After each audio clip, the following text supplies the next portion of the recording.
बाजार समितीचे सभापती साहेब इथे उपस्थित आहेत।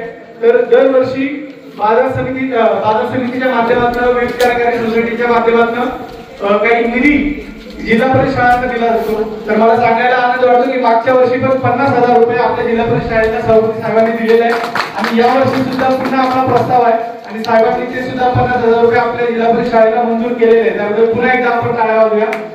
तर माझं म्हणणं एवढंच आहे की वेळ झाला, मी जास्त तर काही बोलणार नाही, परंतु गेल्या सगळ्या 50 वर्षात जी कामं झाली नाही ती आदरणीय दादांच्या माध्यमातून, आमदार साहेबांच्या माध्यमातून या गावात झालेली आहे। त्यामुळं आमच्या गावाची परिस्थिती तरी दादा अशी आहे की एक मुख्य आमच्या गावाचा पाठिंबा तुम्हाला आहे। त्यामुळे कुठलीही शंका आमच्या बाबतीत ठेवू नका। जे विरोधक आहेत, जे विरोधी उमेदवार आहेत, अमोल कोल्हे हे मागच्या पंचवार्षिक आमच्या गावात आले होते दादा मतदान मागायला। या माय माऊली आमच्या इथे बसलेले आहेत, ते निधी कलश घेऊन फिरत होते।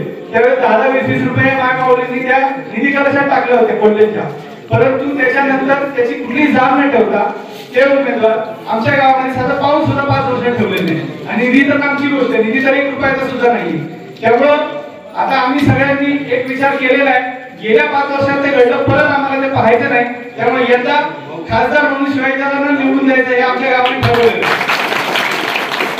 त्यामुळे माझी सर्वांना विनंती आहे की आपण एकमुखाने आपल्या शिवाजीदादांच्या पाठी उभे राहू आणि त्यांना खासदार म्हणून पंतप्रधान नरेंद्र मोदींचे हात बळकट करण्यासाठी इथून लोकसभेत पाठवू। त्यानंतर माझी विनंती आहे की तुम्ही 2 शब्द आमच्या गावाकडे सांगा।